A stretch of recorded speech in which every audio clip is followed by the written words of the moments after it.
When taking body measurements, especially between different time periods, make sure that you're trying to get your body measurements at about the same time of the day, or maybe even the week or month. As consistent as possible is always going to be best, since there's usually weight fluctuations, water fluctuations, and whatnot throughout the day.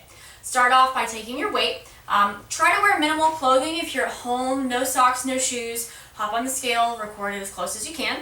And then from there, make sure that you have a tape measure available to take your measurements. Obviously, I'm going to do this with clothes on, but if you decide to do it with clothes off, it's a little bit more accurate. That way you can really see how things change, even if the changes are minimal. Remember that these run in 8ths and 16ths, so measure as closely as you can. But remember, we're never trying to pull super, super tight. So if we're going to start off with the shoulders, we'll place the tape here around the shoulders, and we're going to try to go about an inch from the top. So it shouldn't be where the shoulder is dipping, it should be where it's nice and flat here on the sides. And if you have to check from behind to make sure that it's completely flat, or if you have somebody helping you, make sure they're checking that. From here, you're just crossing over, and so for me it's like 36.5, as close to accurate as you can. Write that one down. The next one is going to be for the chest. Ladies, if you're able to not wear a bra doing this, is a little bit better. That way you're able to be accurate, because sometimes there is breast size changes, or in the case of men, sometimes you will have the chest change sizes as you gain weight, lose weight, things like that. So I'm going to go right across the nipple line. So everything's horizontal, parallel to the floor, right across the back, across the middle part of the chest, getting as close as you can, so we're not pulling super tight, we're just allowing this to sit flat, and measuring as closely as we can, always checking the measurement from the center part of the body, trying to not veer off to the side too much if we can help it. The next and kind of difficult one is going to be with the bicep. So the most accurate way of doing this is to actually start from the acromion process, which is this little bony thing right here, and then measuring down to the middle part of the bicep, marking it, taking that measurement, going from there each time. That's one way of doing it. If you don't care so much, then just start off with bending at the elbow, find the thickest point from the top of the bicep to the bottom of the tricep, and wrap the tape around that point. So you're probably going to need a mirror with this one. And then from there, allow the arm to relax. So we've established the thickest point of the arm here.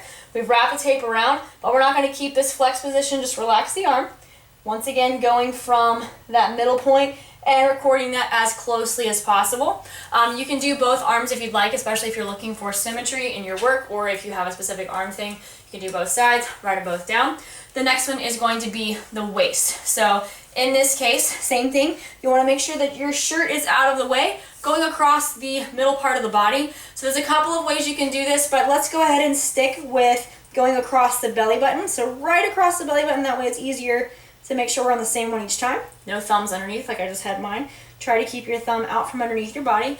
Once again, not pulling too tight. We want to be as accurate as possible, so allow it just to lay flat on the body, looking for as much, getting as parallel with the ground as you can. Record that number. Next one is going to be with the hips. So with the hips, we're actually going to go around the widest part of the glutes and hips, like just about. So I usually start with the fullest part of the glutes, go around the sides of the hips, which usually ends up being the fullest parts on both of those, and then record as closely as you can from the center of the body.